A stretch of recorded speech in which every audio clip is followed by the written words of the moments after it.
and welcome to Indie the Abyss podcast. My name is Todd Decker. In a previous episode on the nature of divine law, I talked about Kristen Hayes' historical study of the biblical tradition and Greek thought, and her comparison of their conceptions of the nature of divine law, along with some comments on my own perspective in response to both of these conceptions. As a recap, the difference as she framed it was that in Greek thought, divine law is divine because it expresses the profound structures of a permanent natural order. Divine law is an element operating within the physical world and our natures, rather than something imposed upon the world by a god from without. Whereas in the biblical tradition, the law is divine because it emanates from a god who is master of history. It is the expression of a personal divine being's will, which can take the form of detailed written instruction and legislation. Another way of saying this is that in the Greek conception, divine law is internally justified. It is self-contained and right in virtue of itself, much like a logical or mathematical proof. Whereas in the biblical tradition, divine law is justified because it is declared from the mouth of God. It is right because God says it is right. Personally, I found a synthesis of these two positions most tenable, as I talked about in that earlier episode. But I'd like to pick up on these ideas and look at them with another set of questions. One of the issues I've been considering a lot recently is the problem of fitting together two highly contestable ideas that both seem right to me, but that don't fit very well with each other. The first idea is that the biblical tradition forms the basis of the liberal values of Western culture and our modern ideas of human rights. The second idea is that our modern ideas of human rights only really took off after 1700 years of Christian history. So, what took so long? That's the big question for me. If Christianity is foundational to human rights, why didn't the Universal Declaration of Human Rights emerge in the first century rather than in the 20th century? I mentioned that both of these ideas are highly contestable, so it's worth addressing the matter of whether they're even true in the first place. First, then, does the biblical tradition actually form the basis of the liberal values of Western culture and our modern ideas of human rights? There was a debate over this question between Tom Holland and A.C. Grayling in 2019, with Holland arguing that Christianity historically gave us our human values and Grayling arguing that it did not. Tom Holland actually wrote a book on the subject called Dominion: How the Christian Revolution Remade the World, in which he made a detailed case for this. Steven Pinker, by contrast, in his 2011 book, The Better Angels of Our Nature: Why Violence Has Declined, is very dismissive of religion as a force for peace and human rights. In his view, the decline in violence and rise of respect for human rights has occurred apart from and even in spite of religion, and in spite of Christianity in particular. In fact, he argues that it's often been a process of overcoming and rejecting Christianity's illiberal tendencies. I've read both Holland's and Pinker's books and recently watched the Holland-Grayling debate. I actually think both sides make some good points. Neither side is completely wrong, but neither side is completely right either. So I think a fuller picture is more complex. What about the second idea that the liberal values of Western culture and our modern ideas of human rights only really took off after 1700 years of Christian history? This idea is also contested by defenders of Christianity, and much of this may be as a reaction to the excesses of anti-religious and anti-Christian polemics that have distorted the historical narrative, particularly in popular consciousness. The historical distortion is not new, even going back to Petrarch, who lived from 1304 to 1374. Renaissance figures tried to contrast what they considered their enlightened and open perspective to what they portrayed as the medieval Dark Ages. And this narrative has persisted and been repurposed through the Enlightenment and into the present day. And a counter reaction has been warranted. The negative portrayal of the Middle Ages isn't fair. They weren't the bleak dystopian nightmares they're often made out to be. Many of the purported anti-intellectual offenses of Christianity, like destroying libraries and burning classical texts, are either distortions or fictions. Tom Holland, as well as David Bentley Hart, in his contentiously titled book, Atheist Delusions, address many of these popular misunderstandings. Something both Holland and Hart address as well is that it's really just not the case that no change in values took place in the first century. One of the most important features of the preceding classical moral outlook is the different value it placed on the lives of different classes of people, ranging from nobles to slaves. It wasn't the case that all human lives were of the same value or equal dignity. The highest value was for the best, the aristos in Greek, from which we get the word aristocracy. That was just natural. But then Jesus came along and taught, in quite a revolution of values, that what matters is how we treat the least, the elakistos, a complete reversal and a conceptual revolution. So that was a big change that indeed started in the first century. So it's not like nothing happened in the first 1700 years. Still, I think the biggest changes have come about in the last 200 or 300 years. What's interesting to me as a Christian is that I think we're closer now to living consistently with the teachings of Jesus than at any other time in history. We still have a long way to go, but we're closer than at any other time in the centuries leading up to modern times, at least at the scale of large states. I think modern critics of Christianity like Grayling and Pinker have a point when they say that Christianity has indeed coexisted with and even encouraged a lot of cultural values and practices that have been illiberal and offensive to our modern ideas of human rights. But when I look at the ideas of Jesus at just a conceptual level, as in the Sermon on the Mount, they seem not only consistent with human rights, but even surpass our modern notions of human rights. So, what might that imply? In general, what are a few ways we could say that one thing has caused another, like Christianity leading to human rights? Say A causes B, just as abstract variables for a moment. Say we have B. B occurs. Consider three ways of looking at the relationship of A to B, given that B occurs.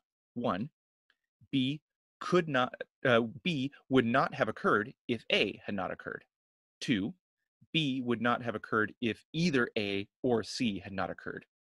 Three, B would not have occurred if both A and D had not occurred. Those are abstract, so let's apply it to the issue at hand. What does it mean to say that Christianity led to the development of the liberal values of Western culture and our modern ideas of human rights? Let's take case one, where B would not have occurred if A had not occurred. The application here would be that without Christianity, human rights would not have developed. We wouldn't believe in human rights, and there would be no such thing. I think we really need to entertain that possibility. One of the things Tom Holland has said a few times in his debate with A.C. Grayling is that it's important to recognize that our values of human rights are contingent. We could easily not believe in human rights in the way that we do. And I think that's true. We might imagine that we could just inevitably deduce human rights naturally through reason, but I find that highly unlikely. Moral philosophy through the Enlightenment has basically been a process of trying to back calculate and rationally justify the values that we had already inherited through tradition. And even having a cheat sheet, knowing the right answer that we were supposed to arrive at, none of these efforts has really been especially convincing. Some of them have been internally consistent and viable by their own standards, but they fail to conclusively ground the human rights we want them to ground. In other words, these rational systems don't exclude the kinds of actions we would want to consider unjustifiable to be violations of human rights. Utilitarianism, for example, can rationally justify many violations of human rights of individuals for the benefit of a large number of people, which is fine if you don't care about human rights, but it's a problem if you do. Alistair McIntyre gives an extensive overview of this in his book, After Virtue, in his chapters on the Enlightenment project of justifying morality and why the Enlightenment project of justifying morality had to fail. This is one reason I think we wouldn't just rationally deduce our notions of human rights if we didn't already have them. Another reason I think we would not, out of necessity, just arrive at human rights without some kind of traditional basis for them is that many cultures in the past and even today just don't believe in human rights in the way we do. So it's definitely a human possibility. Not only a possibility, but a human reality. It might be hard for us to imagine our own culture not believing in human rights because we are so embedded in it as a culture that it just seems normal. Everything that shapes our imagination, including our ability to imagine our culture being other than it is also influenced by the culture itself. That's not to say that it's not possible to think outside our cultural horizon, but it's a challenge. So I think Holland is right to say that human rights are contingent, and maybe without the historical heritage of Christianity, we wouldn't believe in them. Let's take case two, where B would not have occurred if either A or C had not occurred. In other words, if A does not occur, B might still occur, but for some other reason, such as if C occurs. The application here would be that even without Christianity, something else might have inspired our belief in human rights, maybe some other tradition. A.C. Grayling noted that Christian ideas like the Golden Rule have been expressed in other traditions, and that many religions of the axial age, from the 8th to 3rd centuries BC, had ideas that could lead to human rights. I think that's a fair point. I'm a Christian, but I know that many of the same insights of Christianity are found in other traditions. And I think that's a good thing. And I certainly think it's possible for human rights to be grounded in other cultures through these traditions. That's actually important to think about as we try to generalize human rights worldwide. Still, I think it is the case that in the West, it was Christianity that was the traditional vehicle for these ideas, even if it might have been otherwise. Now let's take a look at case three, where B would not have occurred if both A and D had not occurred. The application here would be that Christianity is one factor that leads to the development of human rights, but it's not the only one, and it's not enough by itself. Other factors are needed to contribute to this development. I want to focus on this case from here on out because it's the one I find most convincing. Recall my two ideas that are in tension with each other, that Christianity forms the basis for human rights in the West, and that human rights only really took off after 1700 years of Christian history. Why? This third case gives us a possible explanation. Christianity was one vital component, but the human rights revolution, in which societies made dramatic shifts toward actually putting the ideals of Jesus' teachings into practice, required additional circumstances that did not come about before the 18th century. This is basically the position of German sociologist Hans Joas in his book, The Sacredness of Persons, A New Genealogy of Human Rights. Joas gives a historical account and philosophical explanation of the genealogy or historical origin of human rights by way of a process he calls the sacralization of the person, a process in which every human being comes to be viewed as sacred. In his book, Joas sets up the same problem I proposed for understanding the Christian foundations of human rights. Quote, traditions do not perpetuate themselves, but are sustained through the actions of individuals. Even if we concede, at least retrospectively, that human rights may to some extent be considered a modern rearticulation of the Christian ethos, we must be able to explain why it took 1700 years for the gospel to be translated into legally codified form in this regard. Close quote. For Joas, a proper historical explanation must refer to changes in values, institutions, and practices, as well as their historical precursors, such as demographic changes, movements of population, economic and political developments, etc. It's not that human rights aren't a modern rearticulation of the Christian ethos. He believes they are. But it's a question of what caused this modern rearticulation when it happened. Yoa sets up a contrast between two perspectives on human rights that I find similar to the perspectives on divine law that Christine Hayes identifies in the biblical tradition and in Greek thought. For Joas, the two perspectives on human rights are those typified by two great German philosophers, Immanuel Kant and Friedrich Nietzsche.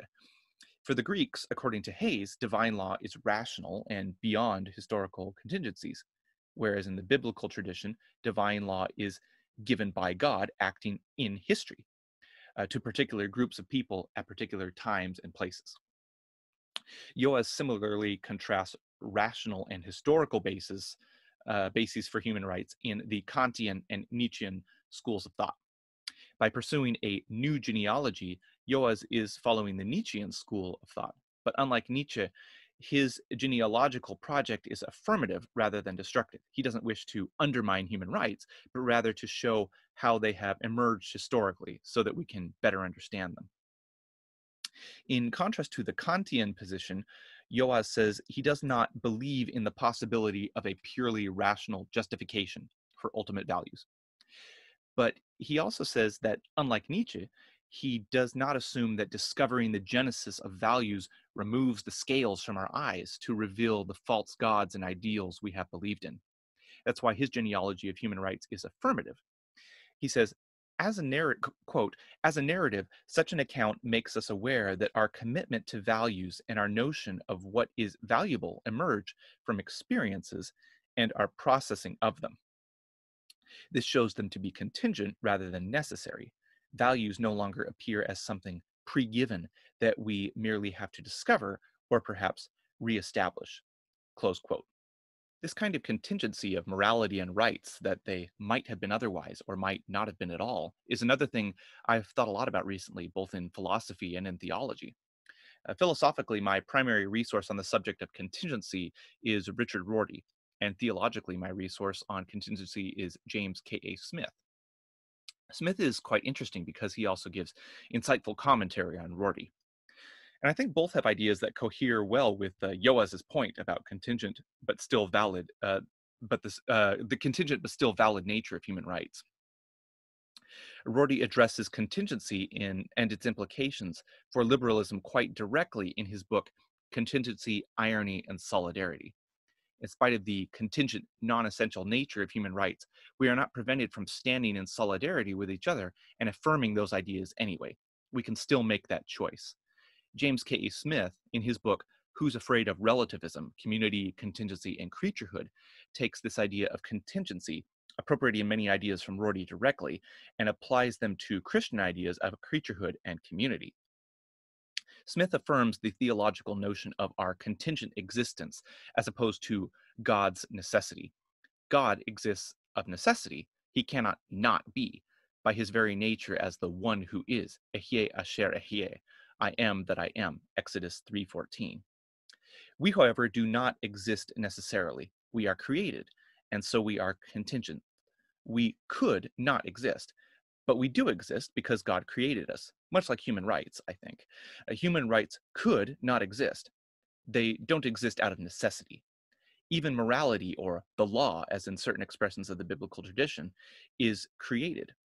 But from this, we don't need to despair that morality and human rights are merely arbitrary. In the biblical tradition, the law is covenantal, but it is not lesser for that fact. From a certain perspective, that gives us the benefit of being invested in it by taking the direct action to enter into that covenant. Whether by covenant in the biblical view or by solidarity in Rorty's secular view, the contingency of morality and human rights can be just as compelling as ever. So, if human rights are contingent and have historical origins, what are those historical factors that have contributed to their development into the form we hold them today? I'm more convinced of the idea that there are such historical factors than I am about any particular set of factors. But I have some ideas, and I'll share the ones put forward by Hans Joas in his book that I find most convincing. I'll mention four: the Protestant Reformation, the American Revolution, American slavery, and the two world wars. I'll start with the American Revolution and work my way back chronologically to the Reformation because the two are closely connected in Joas's account. And actually, Joas is basing his ideas off the work of another German scholar, Georg Jelinek, 1851 to 1911. In Jelinek's book, The Declaration of the Rights of Man and of Citizens, a contribution to modern historic constitutional history, Jelinek argued that the French Declaration of the Rights of Man was significantly influenced by and modeled on the American Revolution and the American Declaration of Independence and American Bill of Rights. This is interesting, not just a matter of patriotism. Yeah, I'm a proud American, but Joas and Jelinek are German. But it's interesting as it relates to the question of why certain ideas of human rights took off as they did in Europe after the French Revolution at the end of the 18th century rather than, say, 500 years earlier or 1,000 years earlier. France and the Ancien regime, the old regime, had, as the name implies, been around for a long time. But the situation in America was comparatively novel. Obviously, the continent itself wasn't new. It had very ancient peoples and civilizations. But there was a radically different and a new demographic situation on the ground in which large populations from Europe were colonizing the continent, bringing ideas and beliefs from Europe into these regions that were geographically separated from Europe. There were just a lot of new factors at play. Jelinek's thesis was that one important feature that characterized the American colonies was how highly um, they valued being able to practice their own religious denominations. Some communities had been organized specifically for that purpose, and this related to an idea that carried over from the Protestant Reformation. The Reformation was many things. It involves several issues of doctrine that are very interesting and important. But for the purposes of the issue at hand, the most significant is the issue of authority. All these denominations continue to have ideas of ecclesiology, the theological study of church organization.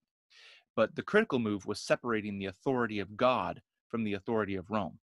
And it wasn't the eradication of authority, but by separating Rome by separating from Rome, the Reformation passed over earthly authorities and looked to transcendent authority in God. And once you have that, you're moving towards something that looks like a lot like human rights. For example, Martin Luther is reported to have said at the Imperial Diet of Worms in 1521, quote, "Unless I am convinced by scripture and plain reason, I do not accept the authority of the popes and councils, for they have contradicted each other. My conscience is captive to the word of God. I cannot and I will not recant anything, for to go against conscience is neither right nor safe." Close quote. Note Luther's appeal to reason. That almost sounds like the Enlightenment. Luther is claiming a freedom of conscience above and beyond anything codified by earthly authorities. And that is a challenge not only to the proper exercise of authority, but also to the legitimate extent of authority itself, at least apart from God. That's starting to look a lot like human rights that neither illegal nor legal authority can violate. Here's a passage from Joas on this point. Quote, Jelinek was also correct to point out that there is a difference between theories of natural law and the legal codification of specific individual rights intended to hold for all people and removed from legislative authority. The assertion of objective moral and legal limits to all worldly powers, writes Hasso Hoffman, agreeing with Jelinek, does not itself equate with a theory of subjective rights. The idea of constitutional freedom and security against illegal tyranny is not equivalent to the human rights idea of basic individual freedoms and protections from legal tyranny, close quote. Once you bypass that earthly seat of authority, as in Rome, you place your source of authority above earthly powers, not only in theory, as it always had been, but also in practice. After the Reformation, we're in an era where people can actually disobey the papacy and its authority, get away with it, and truly believe that they're authorized in doing so. That's a new experience. And of course, that all started and happened in Europe, but in America, it gets intensified.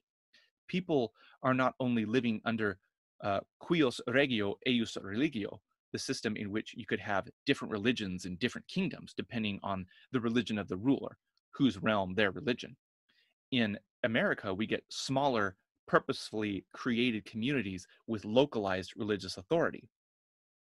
On this point, Joas also refers to the work of German theologian Ernst Scholz, 1865 to 1923, who recognized the transformative effects that Enlightenment thought exerted on Protestant Christianity in North America.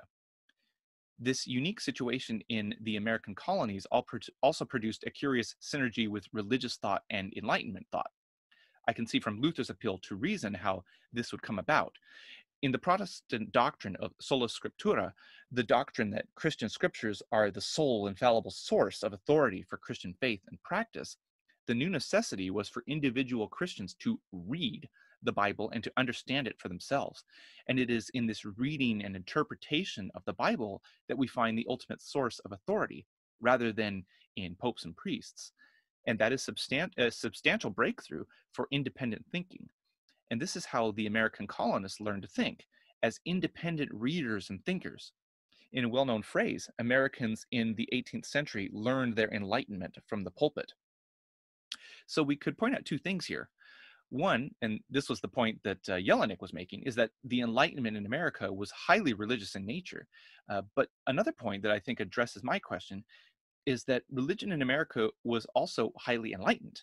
It had a strong Enlightenment flavor that was new in Christian history. Christianity in America was wrapped up in supporting notions of independence from earthly authorities and independent rational verification of the meaning of Christian doctrines through the actual reading and study of Scripture.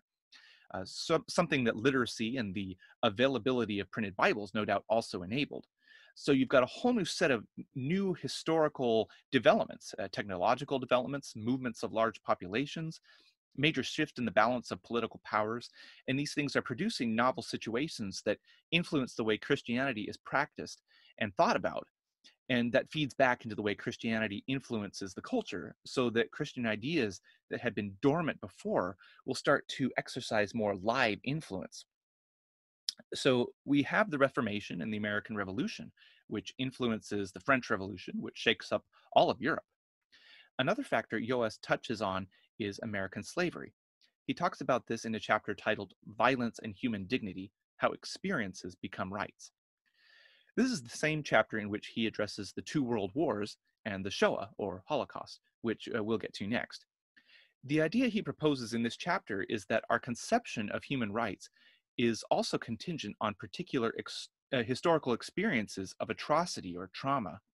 We respond to these atrocities in the way we develop our ideas about human rights. And the implication of this contingency is that if certain atrocities had happened in history, and that appalled people in certain ways had not occurred, or if different atrocities had occurred, that our conceptions of human rights would be different than they are.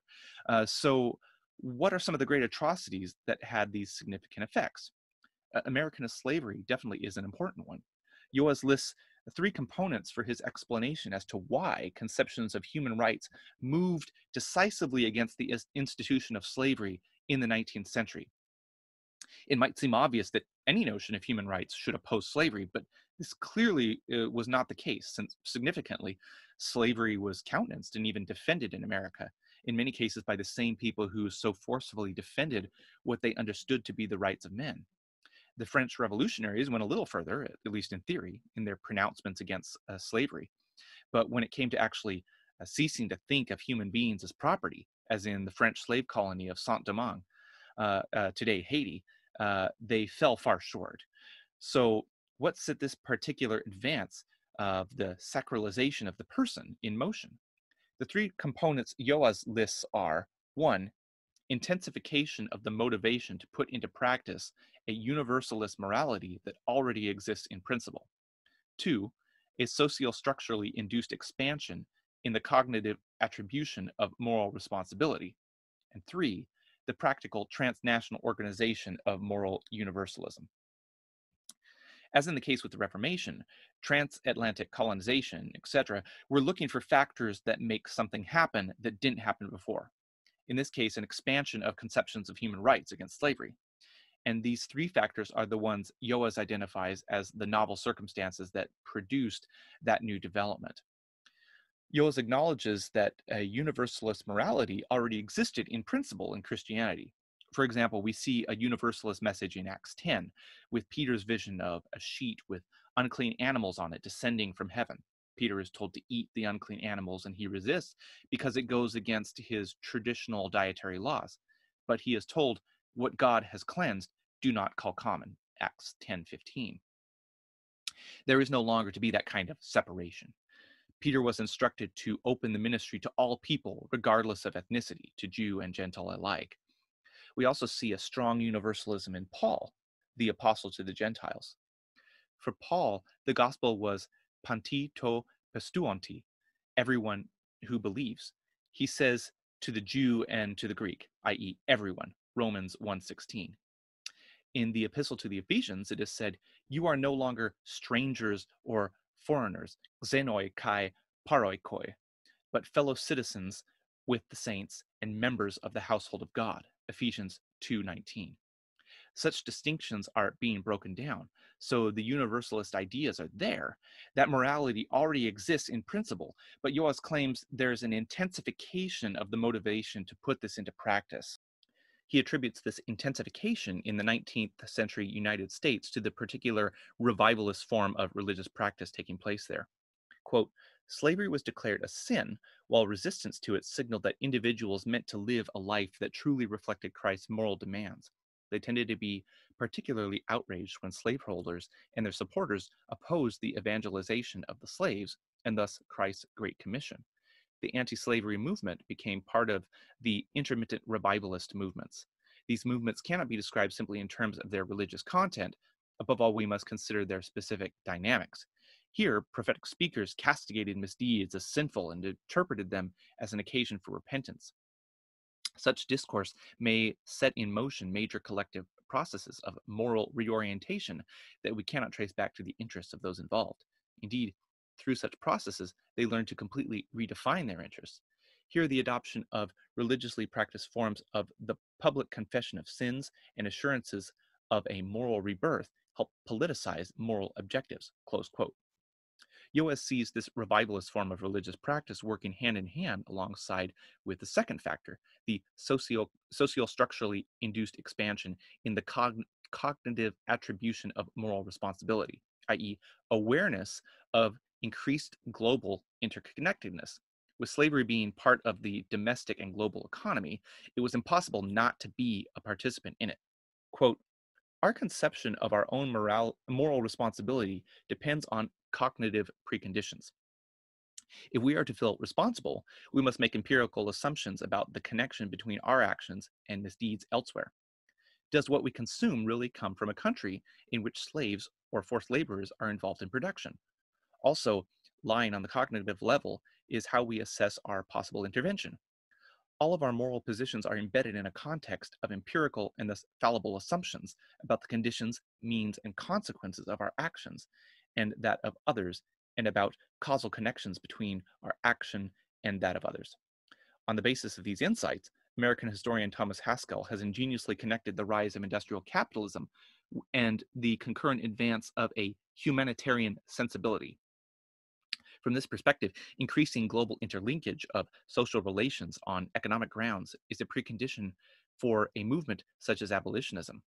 The same process that, for example, allows business people to expand their utility oriented action across the world in the slave trade itself, but also other activities, enables others to relate a formally consequence free moral repudiation of abuses in other places causally to their own conduct.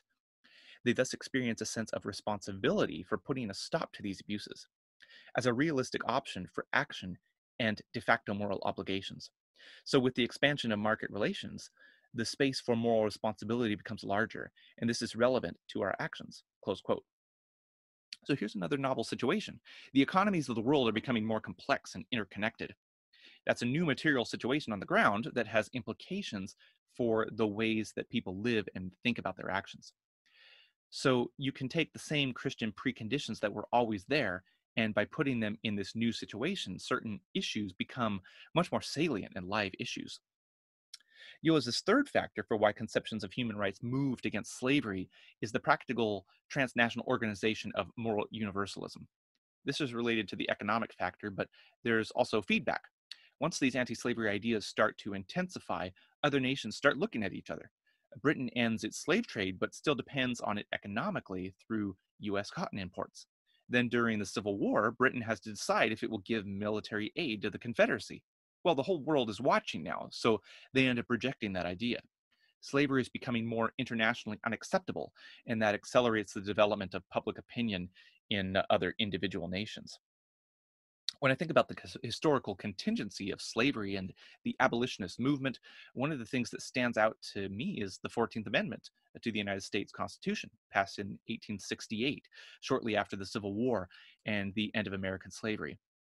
The Equal Protection Clause of this amendment has been one of the most significant constitutional passages in the history of the U.S. Supreme Court cases and the American history of civil rights. Quote, all persons born or naturalized in the United States and subject to the jurisdiction thereof are citizens of the United States and the state wherein they reside. No state shall make or enforce any law which shall abridge the privileges or immunities of citizens of the United States, nor shall any state deprive any person of life, liberty, or property without due process of law, nor deny any person within its jurisdiction the equal protection of the laws. Close quote. This text is part of our identity as a people now, and it's been a model around the world. And it was created in response to the atrocity of American slavery and subsequent, often successful, efforts to curtail the rights of former slaves. Certainly, it would have been better for slavery never to have happened. But just as a way of looking at the history of the way human rights developed, it's noteworthy that it had a major impact on the kinds of things we consider central to the nature of human rights today. This kind of historical memory embedded into our morality reminds me of the refrain in the Torah, Ki gerim hayitim be'eretz Mitzrayim, for you were strangers in the land of Egypt.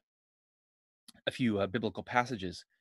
You shall neither mistreat a stranger nor oppress him, for you were strangers in the land of Egypt. Exodus 22:21.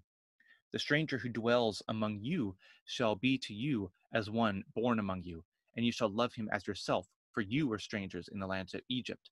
I am the Lord your God. Leviticus 19:34. Therefore love the strangers, for you were strangers in the land of Egypt. Deuteronomy 10:19. The memory of Egypt and their slavery in it is ever present in the Torah. The Lord repeatedly reminds the people of it. Far from something ahistorical, the law given by the Lord is given explicit rationale in the events of history. Certain commandments are given in the form that they are, explicitly and self-consciously because of certain events in the past, even great catastrophes like intergenerational slavery. In this respect, I think many of the forms of our modern values and human rights take are not so different from this. The last events and atrocities of historical significance that I'll mention in the development of our modern notions of human rights are the two world wars of the 20th century. Memory of these events was also explicitly mentioned in the drafting of the Universal Declaration of Human Rights, another canonical text today in our modern understanding of human rights and what we consider to be rights.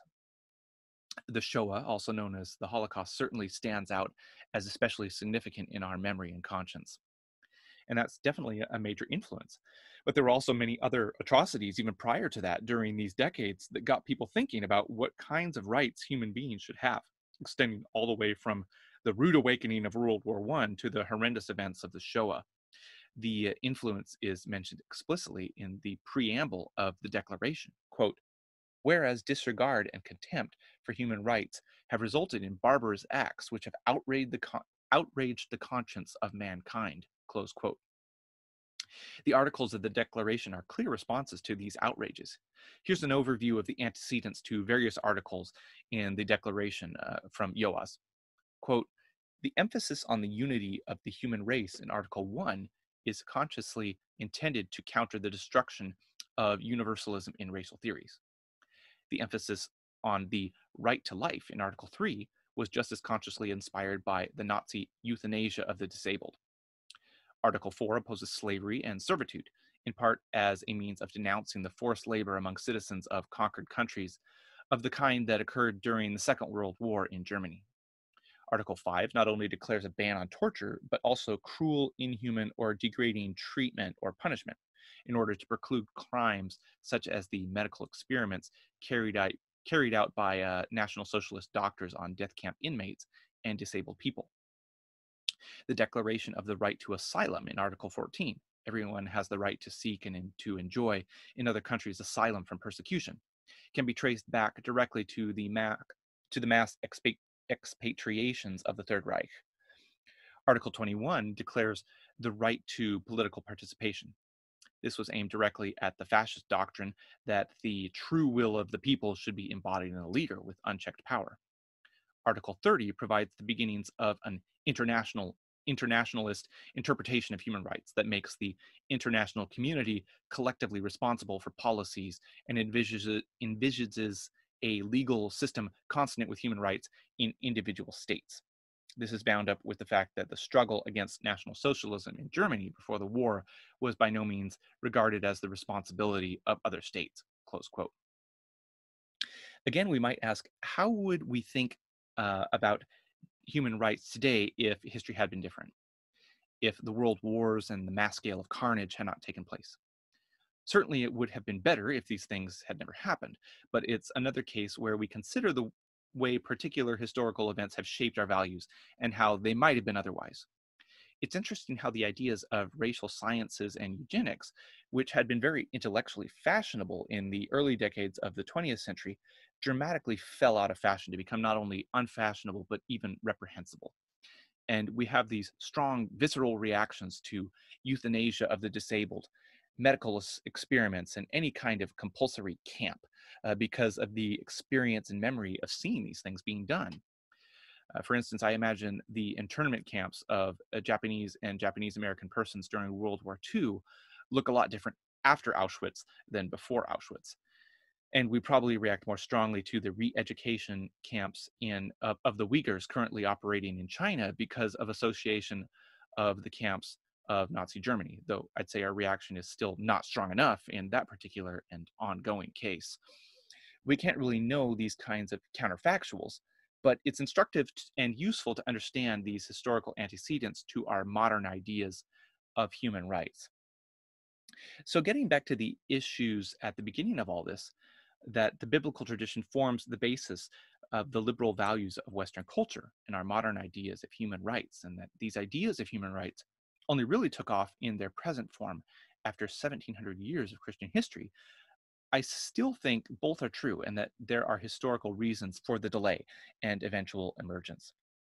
Like I said, I'm more convinced that there are historical reasons for the delay and eventual realization of human rights from their latent form in Christianity than I am about the particular historical accounts I shared here, borrowing from Hans Joas. But I do find his ideas plausible. I still think Christianity is conceptually foundational to the emergence of human rights, even if a number of features were dormant for a very long time. So I don't think the accounts of human rights that attribute their origin to exclusively Christian or secular ideas are going to be accurate. I find a more complex story more convincing. And as a Christian, I appreciate the genius of Christianity in both its realized and in its potential forms. And I believe many aspects of Christianity have yet to be realized still. In fact, that's pretty much an assumption of eschatology, the theological study of future and end times. I also appreciate as a Christian that God acts in history. Christian morality doesn't have to be ahistorical. Much as the Universal Declaration of Human Rights refers to particular barbarous acts which have outraged the conscience of mankind, I can appreciate how the Torah harkens back to when you were strangers in the land of Egypt. That's the nature of all this. And I believe thinking about the history of our values can enrich our commitment to them.